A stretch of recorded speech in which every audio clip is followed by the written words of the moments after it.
ಯೆಹೋವನೇ, ಜನರು ನಿನ್ನ ಮಹೋಪಕಾರಗಳನ್ನು ನೆನಪಿನಲ್ಲಿಟ್ಟುಕೊಂಡು ಪ್ರಕಟಿಸುವರು, ನಿನ್ನ ನೀತಿಯನ್ನು ಹೊಗಳುವರು. ಶುಕ್ರವಾರ 2 ಆಗಸ್ಟ್ 2024 ಇಸ್ವಿ. ಈ ದಿನದ ವಾಕ್ಯ ಧ್ಯಾನಕ್ಕಾಗಿ ನಾನು ಆರಿಸಿಕೊಂಡಿರುವಂತಹ ವೇದ ಭಾಗವು ಶ್ರೀ ಮತ್ತಾಯನು ಬರೆದ ಸುವಾರ್ತೆ 13ನೇ ಅಧ್ಯಾಯದ 30ನೇ ವಚನ. ಸುಗ್ಗಿ ಕಾಲದ ತನಕ ಎರಡೂ ಕೂಡ ಬೆಳೆಯಲಿ. ಸುಗ್ಗಿ ಕಾಲದಲ್ಲಿ ನಾನು ಕೊಯ್ಯುವವರಿಗೆ ಮೊದಲು ಹಣಜೆಯನ್ನು ಆರಿಸಿ ತೆಗೆದು ಅದನ್ನು ಸುಡುವುದಕ್ಕೆ ಹೊರೆ ಕಟ್ಟಿ ಹಾಕಿ ಗೋಧಿಯನ್ನು ನನ್ನ ಕಣಜಕ್ಕೆ ತುಂಬಿರಿ ಎಂದು ಹೇಳುವೆನು ಅಂದನು ಎಂಬುವಂಥದ್ದೇ. ಕರ್ತನಲ್ಲಿ ಪ್ರೀತಿಯುಳ್ಳ ದೇವ ಜನರೇ, ಶುಭೋದಯ. ಹಣಜೆಯು ಗೋಧಿಯು ಬೆಳೆಯುವಾಗ ಯಜಮಾನನು ಎಲ್ಲ ಅರಿತವನಾಗಿ ತಕ್ಕದ್ದನ್ನು ತಕ್ಕ ಸಮಯದಲ್ಲಿ ಮಾಡುವಂತವನಾಗಿದ್ದಾನೆ. ದೇವರ ನಾಮಕ್ಕೆ ಸ್ತೋತ್ರ ಉಂಟಾಗಲಿ. ಕರ್ತನಲ್ಲಿ ಪ್ರಿಯರೇ, ಈ ವಾಕ್ಯ ಧ್ಯಾನ ಮಾಡೋಣ. ಈ ದಿನದ ವಾಕ್ಯ ಧ್ಯಾನದ ಶೀರ್ಷಿಕೆ, ಆತನು ಎಲ್ಲವನ್ನು ಬಲ್ಲನು. ಕರ್ತನಲ್ಲಿ ಪ್ರಿಯರೇ, ಯೇಸು ಸ್ವಾಮಿ ತನ್ನ ಶಿಷ್ಯರಿಗೆ ಹಲವಾರು ವಿಚಾರಗಳನ್ನು ತಾನು ಸಾಮ್ಯ ರೂಪದಲ್ಲಿ ತಿಳಿಸುವಂತವನಾಗಿದ್ದನು. ಈ ಒಂದು ಸಾಮ್ಯದಲ್ಲಿ ಕಣಜಿಯನ್ನು ಗೋಧಿಯ ಮಧ್ಯದಲ್ಲಿ ಆ ಬೀಜವನ್ನು ಬಿತ್ತಿ ಹೋಗಲಾಗಿತ್ತು.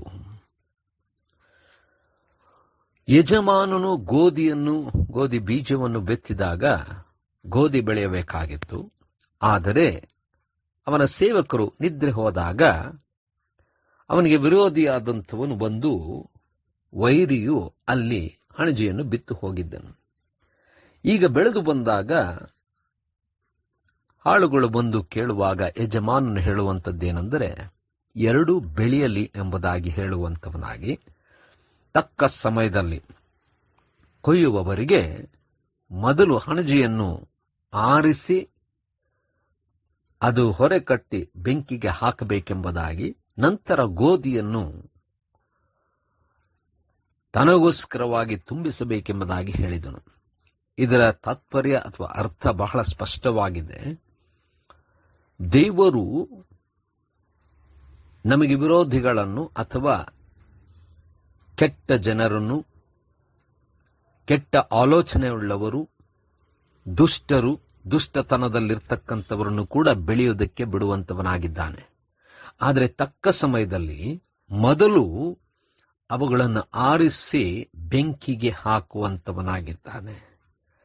ಕರ್ತನಲ್ಲಿ ಪ್ರಿಯರೇ, ದೇವರನ್ನು ನಂಬುತ್ತಾ ಒಳ್ಳೆಯದನ್ನು ಮಾಡುವಾಗ ದೇವರು ಅದಕ್ಕೆ ಪ್ರತಿಫಲವನ್ನು ತಕ್ಕ ರೀತಿಯಲ್ಲಿ ತಕ್ಕ ಸಮಯದಲ್ಲಿ ಕೊಡುತ್ತಾನೆ.